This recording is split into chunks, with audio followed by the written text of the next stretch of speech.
I woke up to the beeping of machines and the faint scent of bleach. My mouth was dry as gravel, throat raw like I'd swallowed sand. A nurse leaned over me, adjusting the IV drip. "Welcome back, Mr. Hendricks. You gave us quite a scare. Nearly 3 weeks in the ICU. She smiled gently, then added, "Oh, and your new landlord stopped by again. Real polite guy. Said he bought your place while you were out." I didn't understand the words at first. New landlord? Bought my place? I tried to sit up, but my body refused. My chest was a battlefield, lungs still fighting for air. Everything in my mind screamed that this was a mistake, a dream. But as I looked around the sterile room, the reality was clearer than the IV hanging beside me. While I was unconscious, someone sold my house. My name is Walter Hendricks. Folks around Akron call me Walt. I'm 66 years old, retired and widowed. I worked 42 years as a locksmith, the kind of work that keeps a man honest and his hands worn. The house on Beechwood Lane? I built it with my wife Lorraine before cancer stole her away in 2009. Every nail, every coat of paint, we chose together. That place wasn't just walls, it was memory. And now it belonged to someone else. Before I go further, I'd love to know who's watching this. What city are you from? Drop it in the comments. It helps this channel grow and keeps these stories alive. Now, let me tell you how I went from a hospital bed to confronting a man who bought my home and the son who sold it. The next time that nurse came back in, I asked her to repeat what she said. "Landlord?" I croaked. "Oh," she said. "He didn't mean any harm. Just said he hopes you're doing all right and that when you're discharged, he's happy to help with moving if needed." I turned my head, wincing. "Did he give a name?" "Elijah, young guy. Said he closed on your house last week. Thought you might be stressed when you found out. But he said you seemed like a good man and he didn't want you to worry." I closed my eyes. Elijah. A name I didn't know attached to a house I hadn't agreed to sell. Over the next 48 hours, with my strength slowly returning and more questions piling up, I asked for my phone. Dead. Typical. I had no charger and no contacts memorized. I asked the nurse to call my son, Craig. She dialed, then handed it to me. "Dad," Craig's voice came on. Too cheerful, too light. "You're up. Man, they weren't sure you'd make it." "I've been checking in every few days." "Craig," I rasped, "did you sell the house?" Silence. A kind of cold silence you feel in your bones. Well, yes. I had to make decisions, Dad. You weren't waking up, and with everything going on—" "With what authority?" I said. "You gave me power of attorney, remember? In case of emergency." I remembered. Back when Lorraine died, Craig insisted I do paperwork, just in case. Medical decisions, end-of-life stuff. Never did I imagine it'd be used like this. He kept talking. The hospital bills, your age, the house needed a roof, and I figured— "You figured wrong," I said, my voice a ghost of its old self. "You sold my home." He sighed. "Let's talk later. Just focus on healing, okay?" The line went dead. I didn't cry. I just laid there, staring at the ceiling, feeling something crumble inside me. But then, later that day, Elijah returned. I was half sitting when he walked into the room. Not a real estate guy's swagger. He was in jeans and a flannel shirt, carrying a bouquet and a grocery bag. He looked embarrassed. "Mr. Hendricks?" he said softly. "I didn't mean to come like this. I didn't know the situation." I stared at him, trying to read his face. He didn't look cruel, didn't look like Craig. That helped. "I didn't agree to any sale," I said. He nodded slowly. I didn't know you were in the hospital when I made the offer. I thought it was a clean deal. Your son handled everything." "He's not the owner," I muttered. Elijah set the bag down. "Then we'll figure it out. I'm not here to put anyone out on the street." It was the first time in days I felt my heart loosen just a bit. Maybe this man wasn't the enemy. But Craig had another thing coming, and the next thing I did, once I got my strength back, would show him just how wrong he was to mistake silence for surrender. I came home in a cab. No fanfare, no son waiting at the door, just me and a plastic hospital bag with my medication inside. The driver helped me out, nodded respectfully, then pulled away, leaving me standing on the curb of a place I no longer recognized. Elijah was already outside.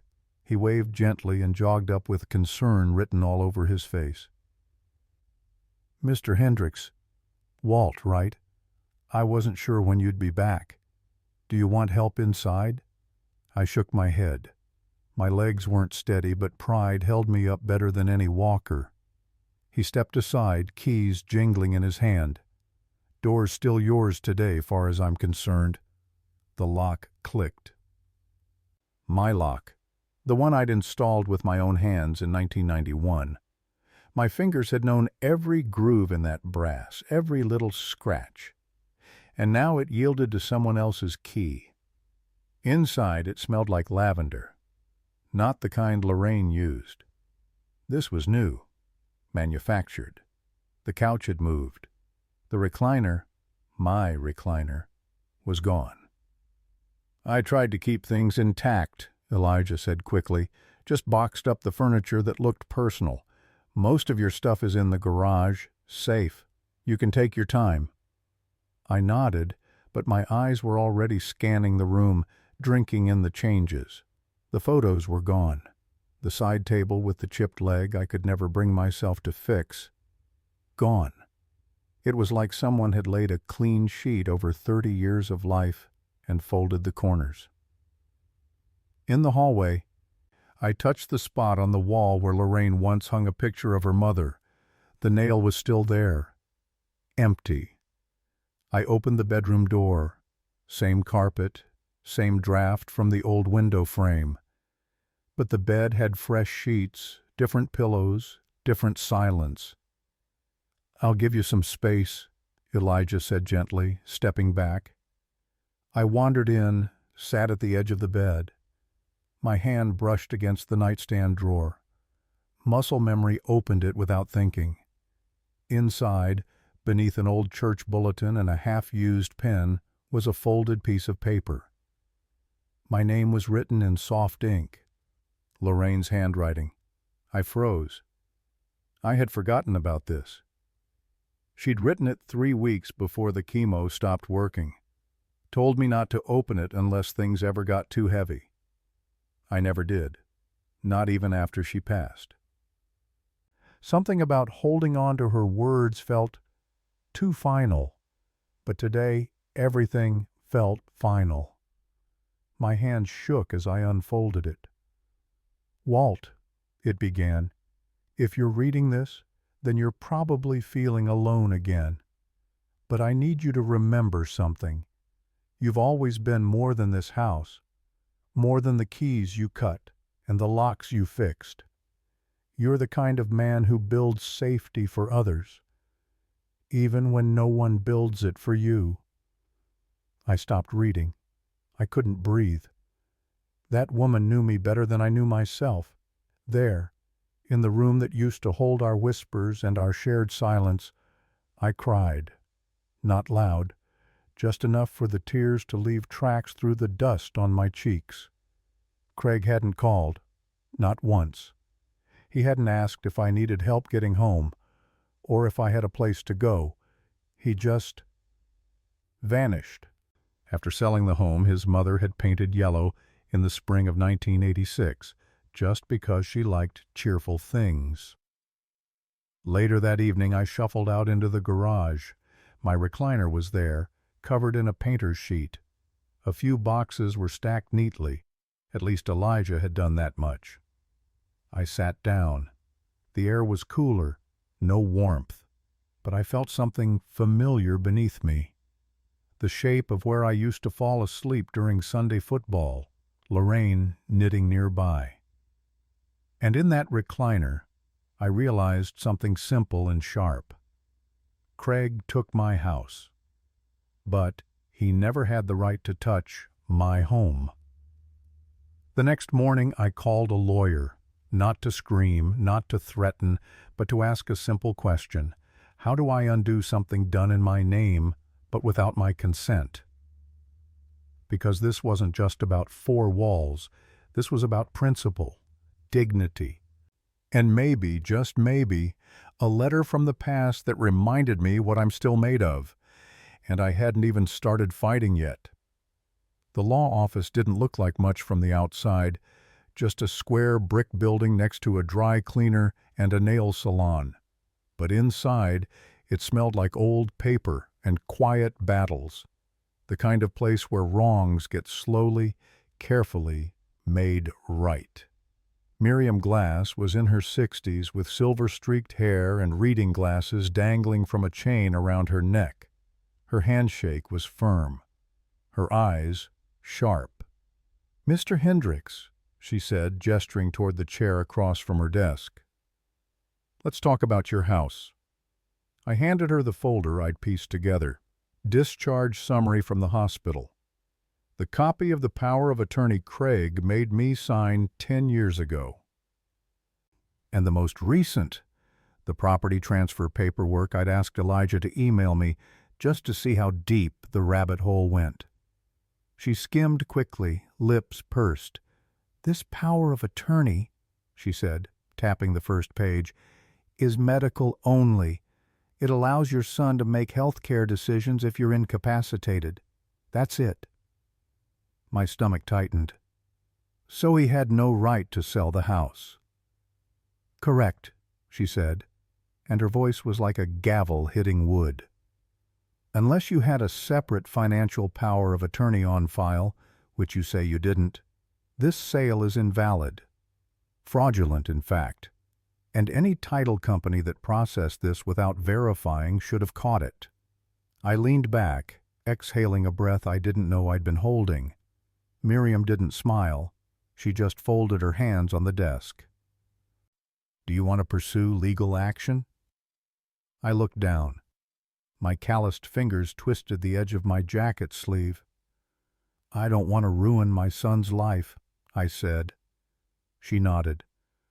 "But he already took something from yours." That silence between us said everything. In that moment, I wasn't just a father. I was a man who'd been deceived, left in a hospital bed while his only child signed away his past.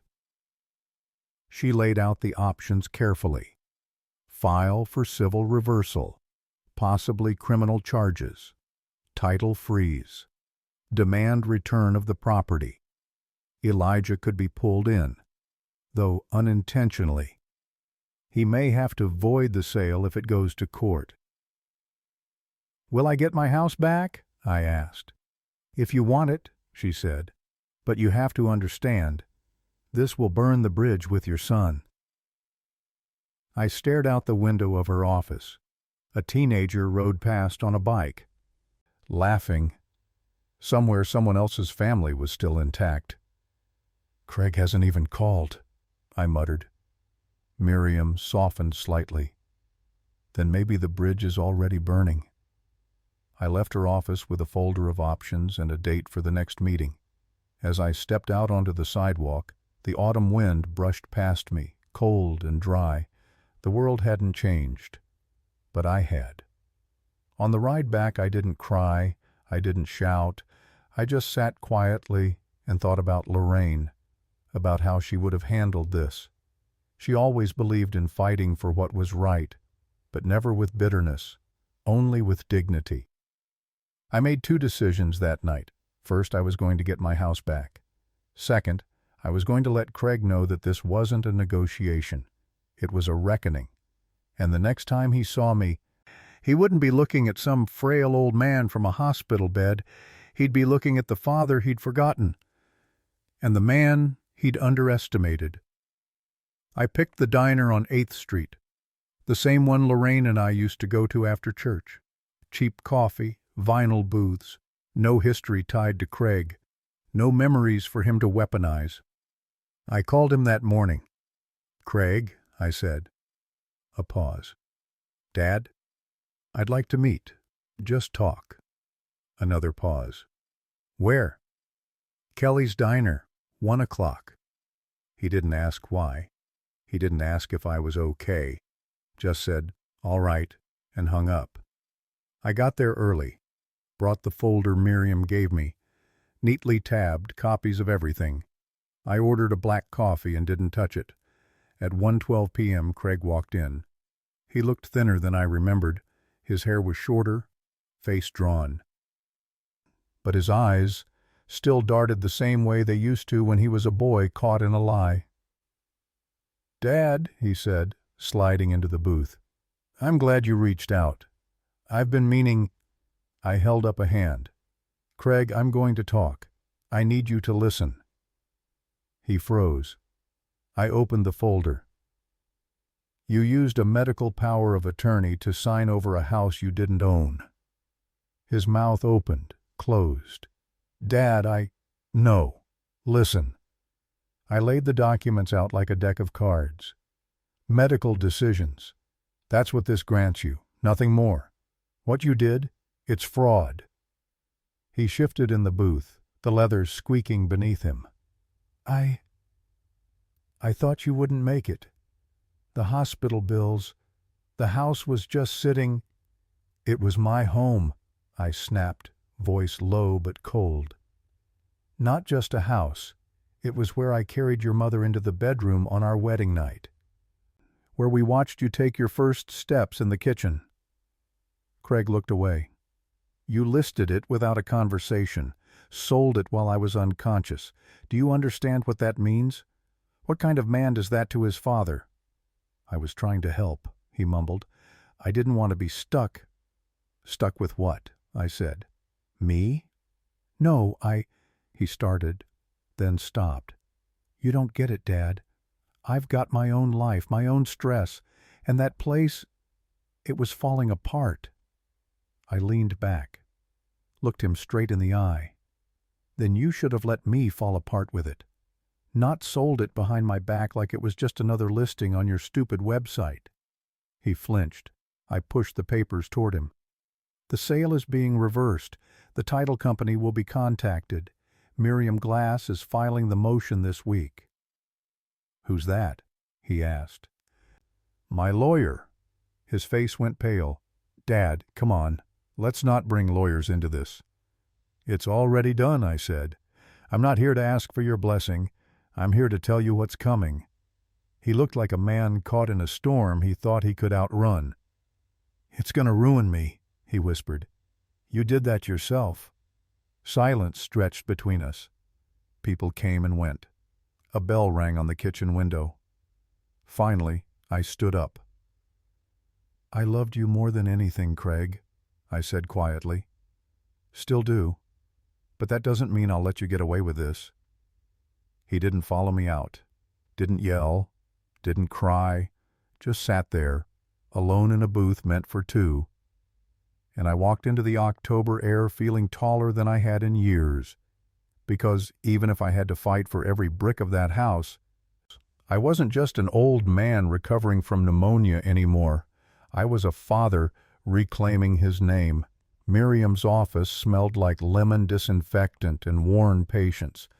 She slid a stack of papers across the desk with the precision of someone who'd fought more battles than she ever planned to. "That's your freeze order," she said, "filed this morning with the Summit County Recorder's Office. That means nothing can happen to the property until the court rules, and we're filing for full reversal." I nodded, fingers tightening around the pen as I signed each page. She watched me, not judging, just witnessing. "You okay, Walt?" "I've been better." She smiled faintly. "That's honest." I didn't go back to the house that night. I couldn't. Even though Elijah had offered, politely, gently, to let me stay in the garage room for now. I just couldn't bring myself to sleep beneath a roof that no longer felt like mine. So I checked into a roadside motel near the interstate. $58 a night, clean sheets, and a heater that clicked like it was remembering how to work. I sat on the edge of the bed, shoes still on, staring at the floral painting nailed to the wall. It was a quiet grief, the kind that doesn't wail or beg, just sits beside you and breathes. Around midnight, my phone rang.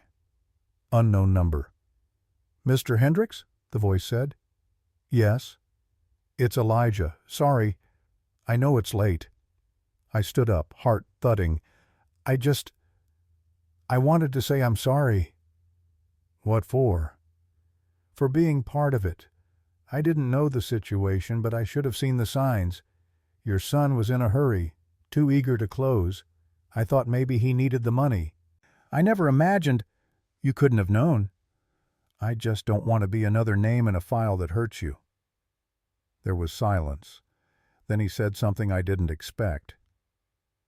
"My father sold my childhood house while I was at college.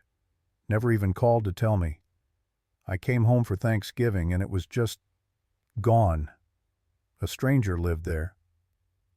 Still remember the wreath on the door. Wasn't ours." I swallowed hard.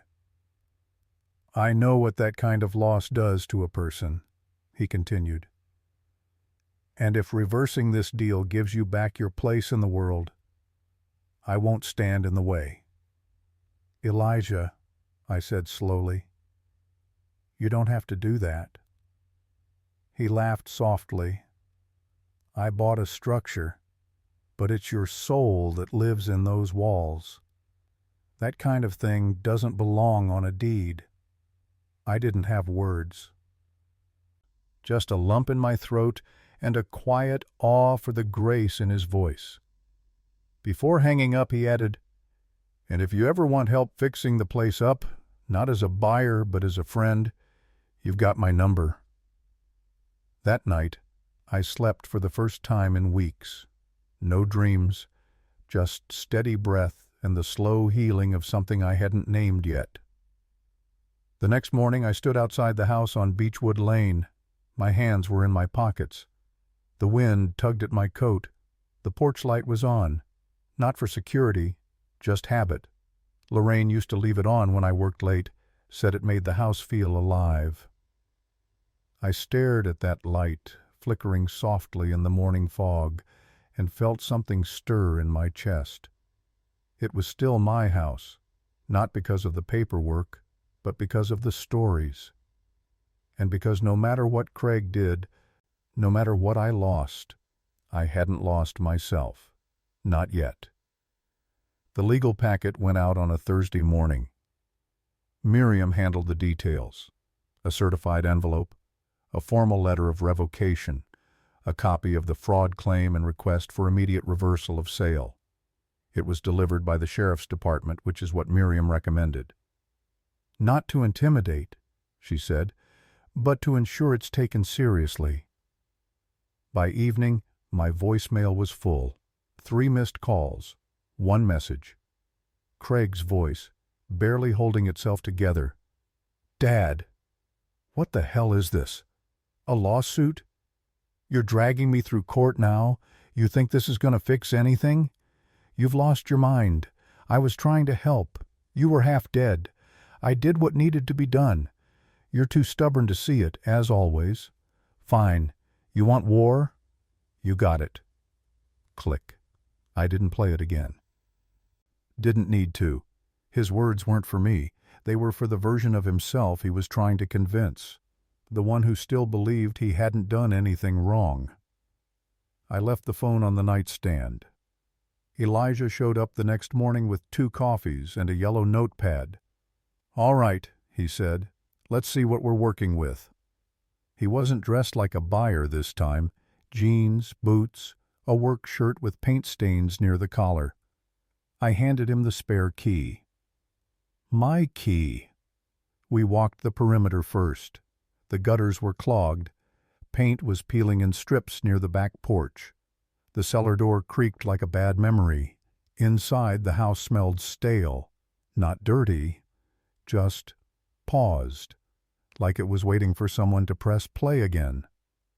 Elijah opened the basement door. A damp smell rose up like an old regret. "Mold," he said. "Not bad yet, but it's coming." We toured room by room. The water heater was nearly toast. One of the windows in the laundry room was cracked. The refrigerator moaned like it knew its days were numbered. "Needs work," Elijah said, scribbling notes. "But it's got good bones. Really good bones."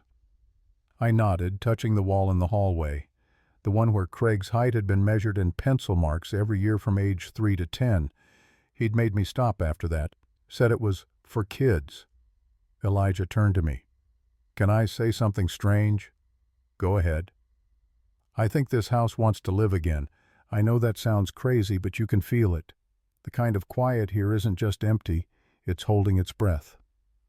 I didn't answer, just kept walking. We ended in the living room, Lorraine's favorite space. Sunlight fought through the thick curtains like it remembered what this room used to feel like.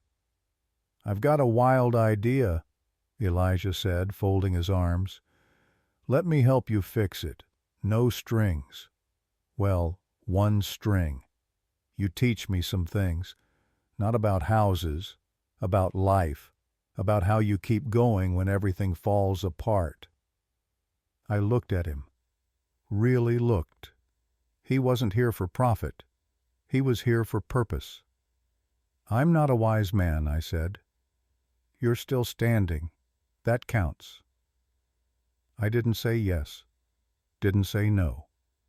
But I walked to the window, pulled the curtains wide, and let the October light pour in like it was blessing the walls. For the first time since waking up in that ICU bed, the house felt less like a tomb, and more like something that might just come back to life, with a little work and a little grace. We started with the basement. Mold cleanup, sealant on the walls, hauling out old cardboard boxes that had turned to pulp. Elijah wore gloves and a mask. I wore stubbornness and a grudge. But something about working with your hands steadies the heart. "Why locksmithing?" Elijah asked one afternoon, scrubbing down a pipe with bleach. I smiled faintly. "Because locks don't lie. They're either open or they're not. People are trickier." He nodded like he understood more than he let on. The days blurred. Small repairs, early dinners from the microwave, quiet evenings with the TV on low. Elijah never pushed, just showed up, helped, and listened. And somewhere in that rhythm, the weight in my chest loosened. Not gone, but lighter. Then came the attic. We hadn't touched it since Lorraine passed. It was her sanctuary, her mess. Boxes, yarn, old magazines, a sewing machine that hadn't hummed in a decade. Elijah climbed up first, flashlight in hand. "Found something," he called down. I followed, step by creaky step. In the far corner, beneath a yellowed tarp, was a box marked in my wife's handwriting. "Lorraine, do not throw away." Dust clung to the sides. The cardboard was soft at the edges, but intact. I knelt beside it, hands trembling as I opened the lid. Inside, a stack of letters, cassette tapes in plastic cases, a journal with a leather tie. "Take your time," Elijah said, backing away. I didn't speak, just stared at the first envelope. It had my name on it. To Walt. "For the days I'm no longer beside you." I carried the box downstairs like it was made of glass, set it on the coffee table and waited until Elijah left for the night. Then I poured a glass of water, turned on the lamp beside Lorraine's old chair, and began to read. The letters were soft-spoken, full of love, caution, memories. Her handwriting dipped in places where the chemo had made her hands unsteady. One line caught my breath. If Craig ever loses himself, don't carry the guilt. He is who he chooses to be, not who you failed to teach.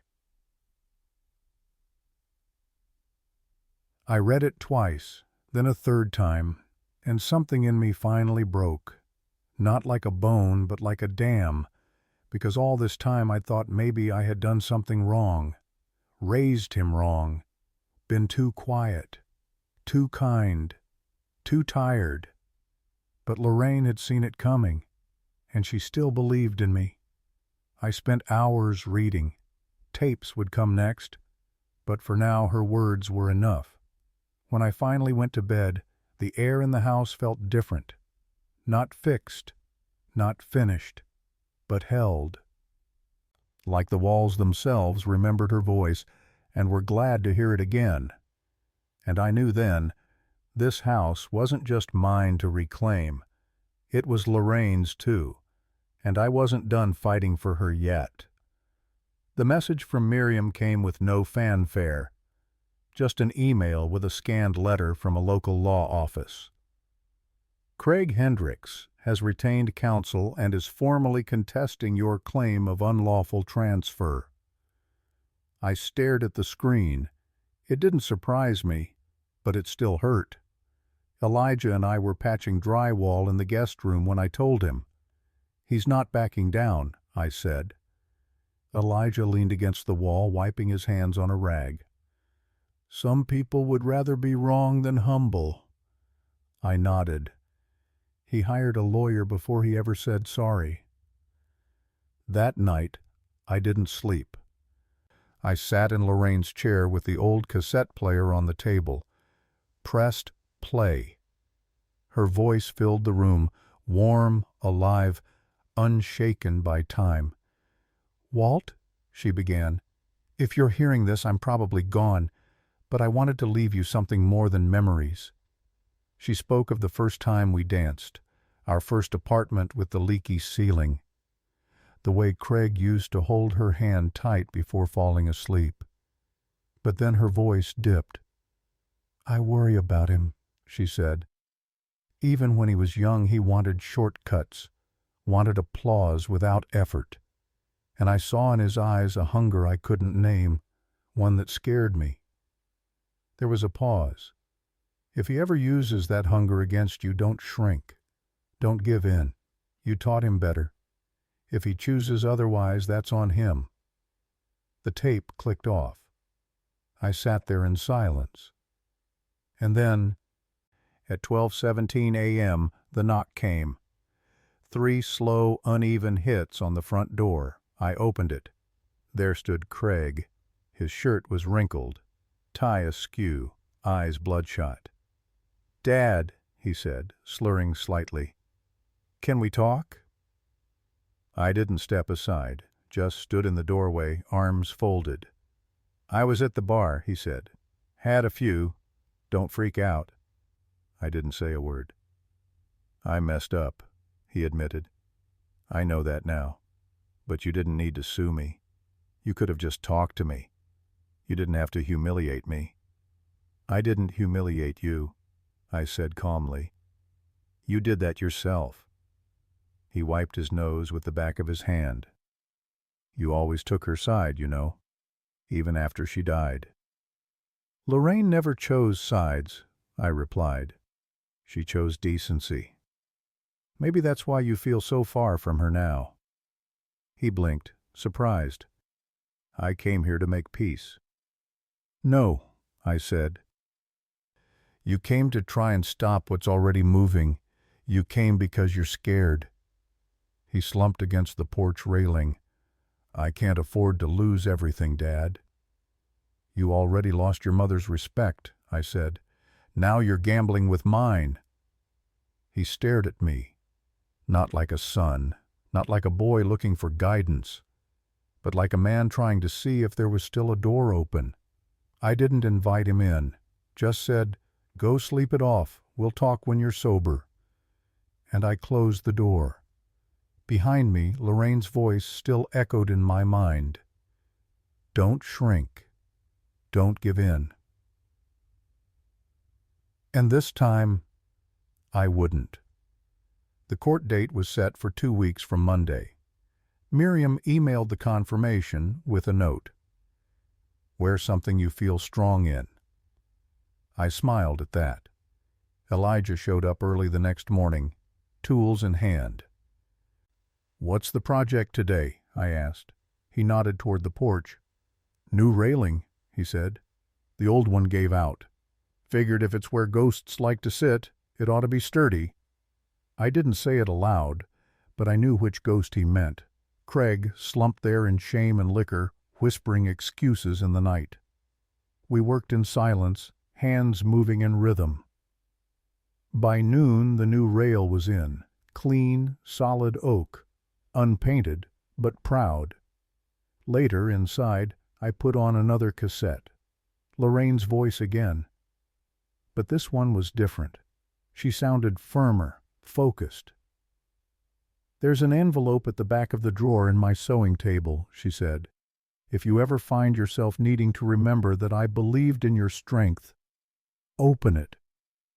I went to the attic, pulled the table drawer open. There it was, a plain white envelope, yellowed with time. Inside, a single key, a bank logo, a handwritten note. First Union Savings, for Walt only. I called Miriam. She made a few inquiries, then called me back. "It's real," she said. "A secondary account opened in her name, designated payable upon death to you. It's got just over $19,000 in it, untouched." I sat down hard. Lorraine had saved it for me, quietly, just in case. Later that evening, I checked the mailbox. There was a letter from Craig. His handwriting was still sharp, the kind he used when he wanted to look important. "Dad, I hope you're happy with what you're doing. You're destroying your own family. If you don't drop this case, I'll have no choice but to bring up what happened in 2012. You remember, so do I." No signature, just initials. CH, 2012. I stared at that number like it was carved in stone. He meant the year Lorraine had her first cancer recurrence, the year I fell behind on one mortgage payment, trying to keep her meds going. I'd taken a private loan, small, quick, legal but desperate. Nothing ever came of it, but Craig must have found out, and now he was waving it like a weapon. I sat at the kitchen table that night and wrote a letter back. Craig. If you think I'm afraid of the truth, you've forgotten who raised you. Yes, 2012 happened, and if you want to bring it up in court, go ahead. I'll tell them why I missed that payment, so your mother could breathe a little longer, so she could laugh with you one more time. What did you sell my house for? For comfort? For convenience? I'll be there on court day, with my head high. If you're there, bring your full self, because I'll be bringing mine.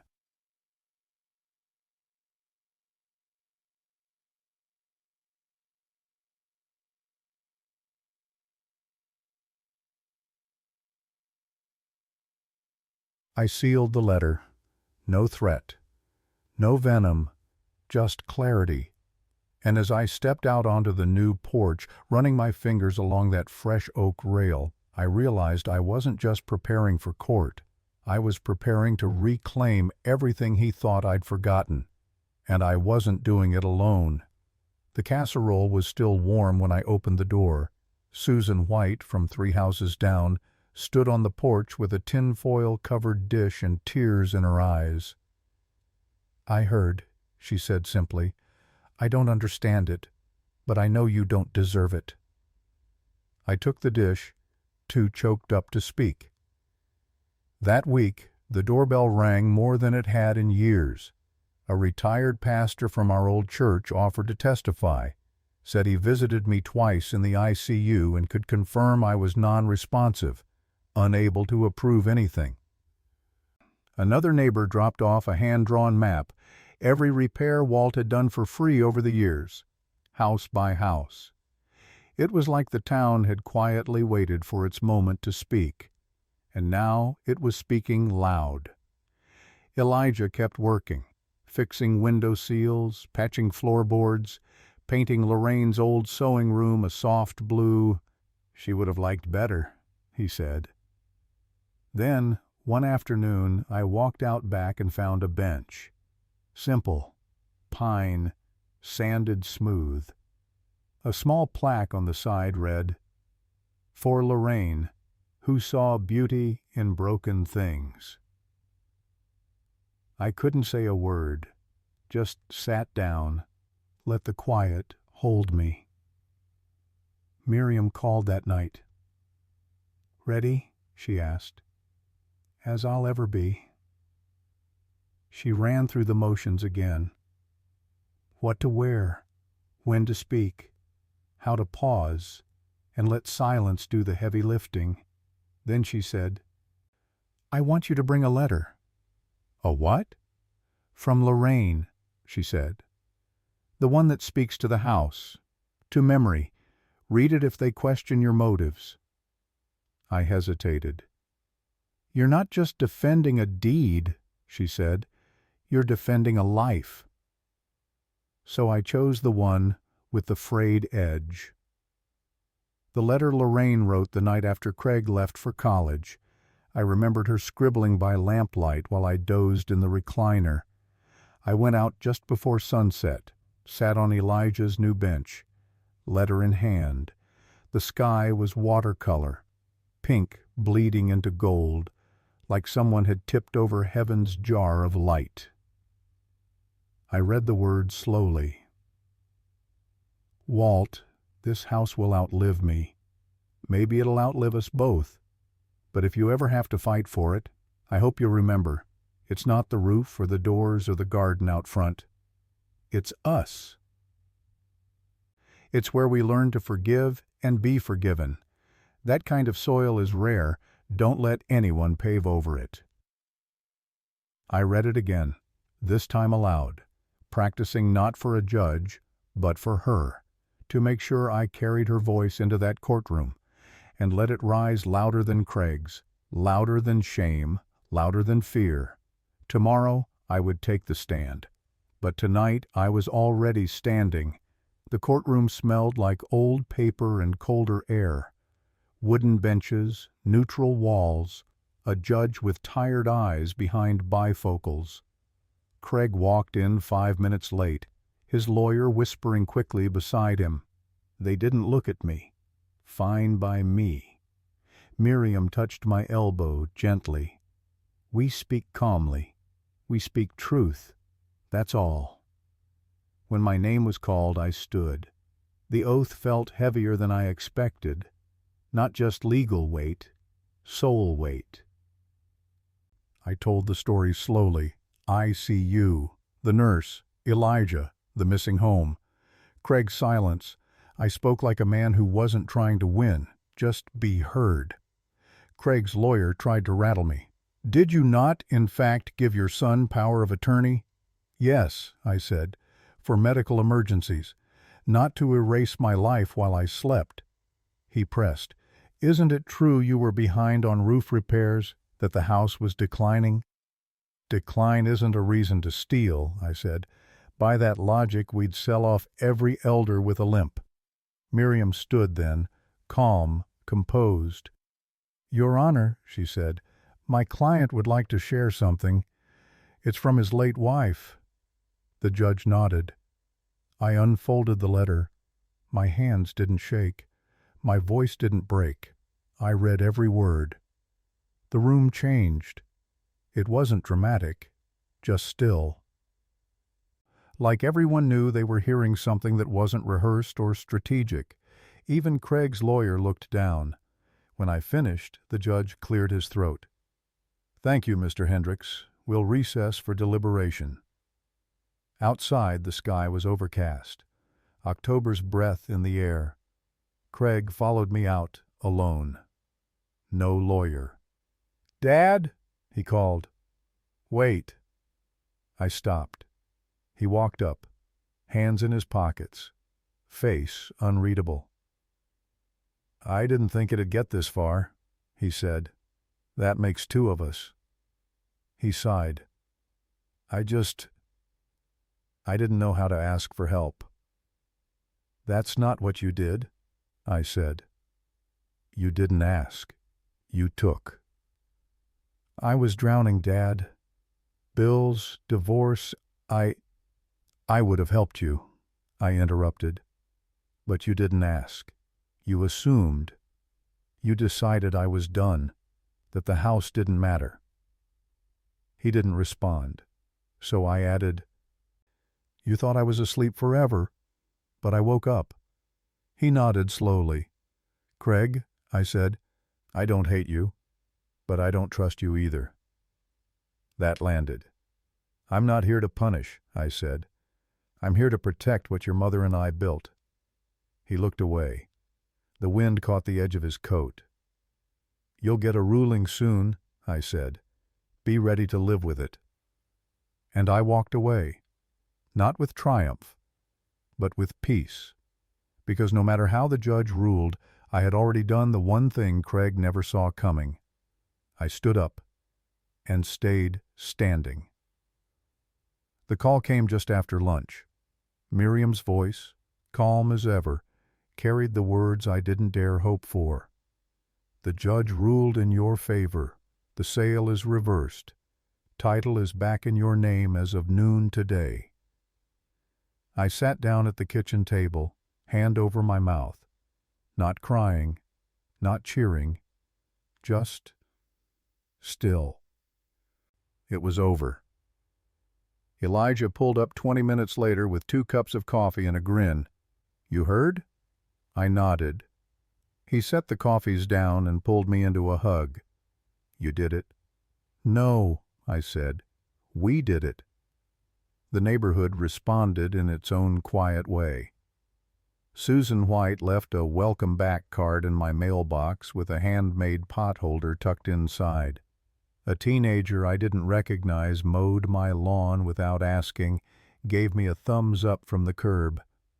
Someone left a pie on the porch. Cherry, Lorraine's favorite. But it wasn't until I stepped into the sewing room that the weight of it all hit. The walls were freshly painted now, a soft blue, sunlight streaming in through cleaned glass. I started rearranging boxes, dusting shelves. And that's when I found it. Behind a shelf wedged tight into the corner, a photo frame wrapped in yellowing newspaper. Inside, the 3 of us, me, Lorraine, and Craig. At the county fair. Craig couldn't have been more than 9. Cotton candy on his face. Lorraine laughing with her head thrown back, hand resting on my shoulder. Before the ego, before the sale, before the silence. I sank into the chair and held it close. Not because I wanted to go back, but because I needed to remember who we'd once been. That night, the wind was gentle. Porch light humming. I sat on the new bench Elijah had made and began to write. Not to Craig, not to the court, to Lorraine. Lorraine. We got it back. Not just the deed, but the meaning. I walked through every room today and felt you in the corners, in the paint, in the damn stubborn squeak of the floorboard you always told me to fix. I stood my ground, not for revenge, but for us, for the years, for the way you hummed when you cooked, for the letter you hid. Craig is lost. Maybe he'll find his way back. Maybe he won't. I didn't do this to teach him a lesson. I did it to remember who I am, who you believed I was. And I'm not done living yet. Walt. I folded the paper, tucked it in the back of her journal. Then I leaned back, looked at the stars flickering like old memories, and exhaled. Not everything broken can be fixed. But sometimes, if you fight hard enough, you can come home again.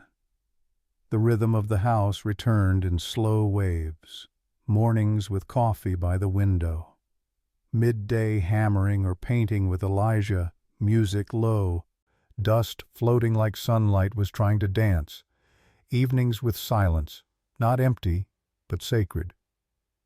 We planted flowers out front, not because the garden needed it, but because Lorraine had always wanted lavender by the porch. "Smells like peace," she used to say. Elijah dug the holes. I poured the soil, and somehow with every planted root, the house breathed a little easier. One afternoon I brought out Lorraine's journal. He read silently, lips moving, eyes softening at her handwriting. "She wrote like she was talking to you," he said. "She always did." We spent the afternoon restoring her chair. New cushion, refinished legs. The fabric we chose was blue, same as her favorite dress. And just when I thought peace might stay a while, the mail came. A letter from Craig's lawyer, a settlement offer. $18,000 in exchange for complete silence. No interviews, no further action, no claim on his public reputation. Elijah read it, jaw tightening. "This isn't an apology," he said. "It's a bribe." I nodded, fingers tracing the edge of the envelope. "It's hush money," I replied. "Nothing more." "Will you take it?" I didn't answer, just went for a walk. The sun was low, streets quiet. The bench in the park was warm from the day's heat. I pulled out the last cassette. Lorraine's final tape. Her voice cracked in places, weaker now but still steady. "Walt, if you're still here and you fought this far, I need you to remember, money is never the answer to a broken promise. Not from a stranger, not from a son. If they want to make it right, they have to say the words, out loud, with eyes open. Anything else is just noise." I closed my eyes, listened to the breeze move through the trees like it carried her breath. That night, I drafted a letter of response. To Craig's attorney. "Thank you for your offer. I decline. Silence is not for sale. Walt Hendricks." I sealed it, walked it down to the mailbox, and as the flag clicked into place, I felt something old and heavy lift. Not revenge, not pride, just clarity. I wasn't rich, but I was whole, and that would always be enough. It started with one Sunday. I made a roast, nothing fancy, just the way Lorraine used to. Mashed potatoes, green beans with a little bacon. Invited Susan White and her sister. Elijah brought a cobbler. We ate at the mismatched table with chairs borrowed from 3 rooms. It felt good, alive. So we did it again the next week. Then again. Soon it was a tradition. Every Sunday the house filled with voices. Kids laughing on the porch, old men arguing over baseball stats. Someone always brought pie. Elijah showed up one Sunday with his mother. She was quiet, kind-eyed, hands folded in her lap like she'd memorized every wrinkle. After dinner, as we cleared dishes, she touched my arm. "You gave my boy something steady," she said softly. "He needed that." I nodded, throat thick. That night, after the last chair was pushed in and the lights dimmed low, I sat by the fireplace. Stillness. The kind that says, "You did all right today." And then a sound. A soft thud on the porch. I opened the door. A box. No name. No return address. Inside, a stack of photographs. Craig at age 3 in a Halloween costume. Craig with a fishing rod too big for his hands. Craig on Lorraine's lap, smiling so hard his cheeks puffed. Beneath the photos, a note. Dad, I don't deserve to come home, I know that, but I hope you'll keep this part of me alive, the part you and Mom raised before I forgot how to be grateful. No signature, no apology, just that line, raw, unedited. I didn't cry. I sat by the fireplace and placed the photos on the mantel one by one. Craig in the backyard, Craig on his first bike, Craig before the man he became. The silence between us hadn't vanished, but it wasn't empty anymore. It was waiting, and for the first time in a long while, I was willing to wait with it. The letter came from the community center. They were hosting a panel on elder rights, specifically abuses of power of attorney. Miriam had referred me. Said I had a voice worth hearing. I almost tossed it. I wasn't interested in microphones or folding chairs and bottled water. I didn't want to be the old man everyone pitied. But Elijah saw the letter on the counter. You should go, he said. I'm not a speaker. You didn't just save a house, he replied. You saved a voice. Someone needs to hear that. I went, wore my best shirt, the one Lorraine bought me on our 40th anniversary, light blue with a collar that never quite sat right. There were maybe 30 people in the room, mostly older folks, some younger ones, scribbling notes. A panelist from a local legal aid clinic. When it was my turn, I stepped up to the mic. No slideshow, no notes, just the truth. I woke up from the ICU to find out my son had sold my home, used paperwork meant to protect me to erase me. He thought I wouldn't notice, or that I wouldn't matter. I told them about the house, about Lorraine, about the letter, about the courtroom. I didn't cry. But my voice cracked once, when I mentioned the porch light still being on. When I finished, no one clapped right away. They just sat there, taking it in. And then a woman, maybe my age, maybe older, stood up from the back row. She walked slowly, hands trembling, and stopped in front of me.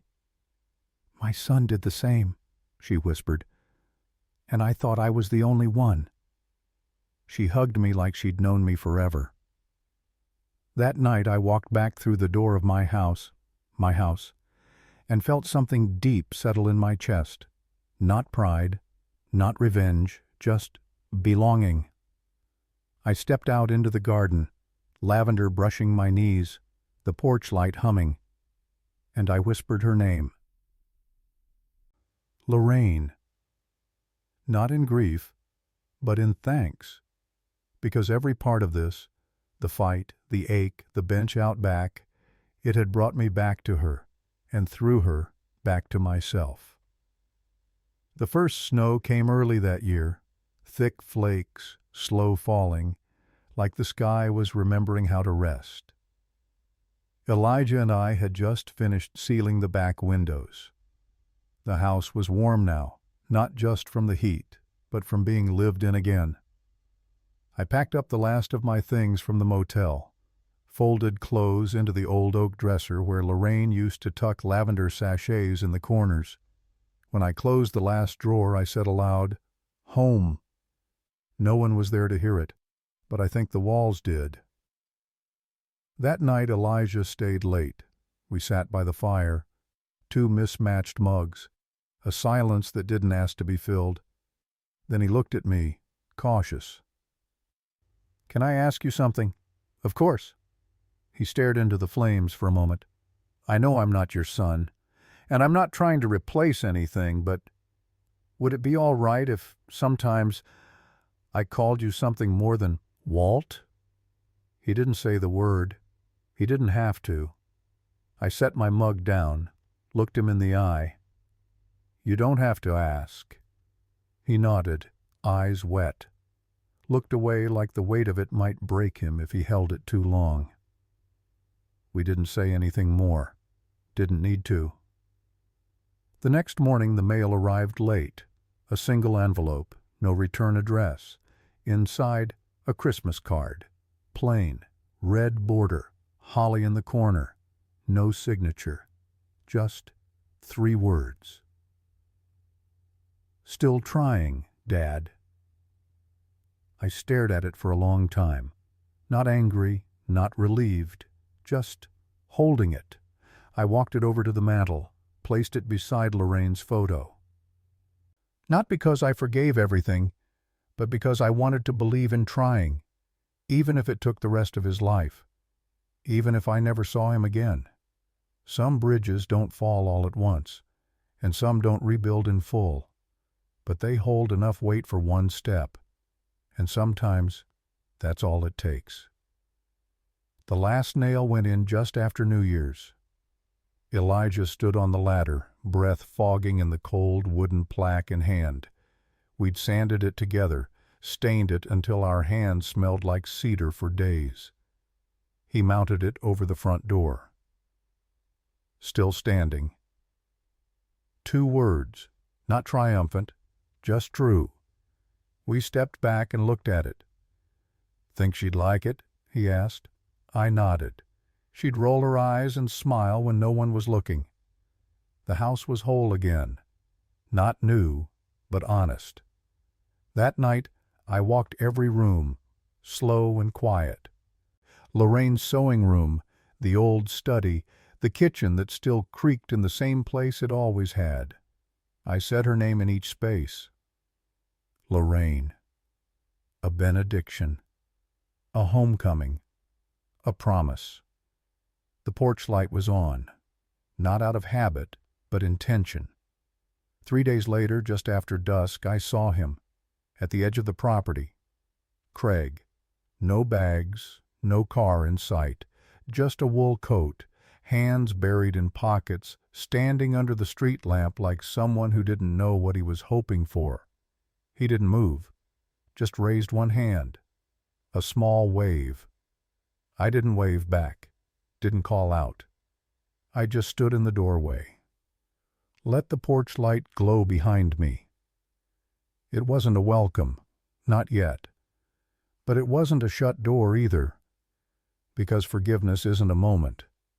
It's a choice, a quiet one.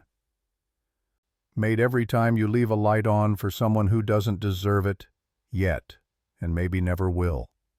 But you do it anyway, because somewhere inside you, a woman once wrote, "This house will outlive us both." And you believe her. 69 candles would have been too much. So Elijah brought one, just one.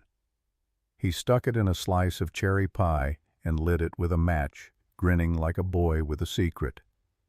"Make a wish," he said. I didn't close my eyes. Didn't need to.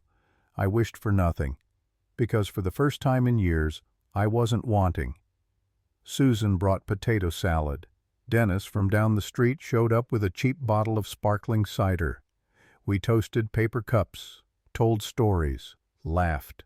Lorraine's garden had started blooming early, lavender pressing through the soil like it remembered its duty. After everyone left, Elijah handed me a small wooden box, handmade, smooth edges, a carved lid. Inside, a photo, Lorraine's garden, fully bloomed, and in the corner of the image, a small stone, engraved with 2 words. Still standing. I didn't say a word, just closed the box and held it to my chest. Later that night, I sat on the bench, sky full of stars, porch light humming behind me. I brought out one last envelope, blank. And I wrote, "To whoever finds this." This was my home, not because of walls or windows, but because of love, because of fights worth having, because of memories worth defending. I nearly lost it, and in some ways I did, but I fought. not out of pride, but out of reverence. Lorraine lived here, we lived here, and somehow, even in the quiet that followed, this house remembered us. If you're reading this, maybe you're wondering if it's worth it, holding on when the world tries to take what made you whole.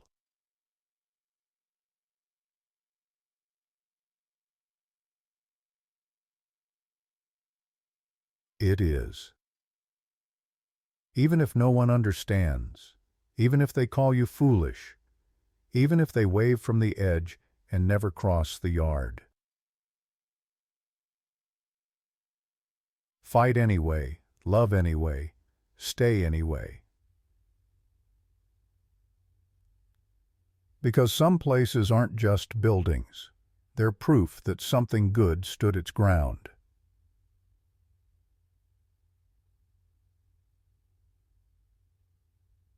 This was mine.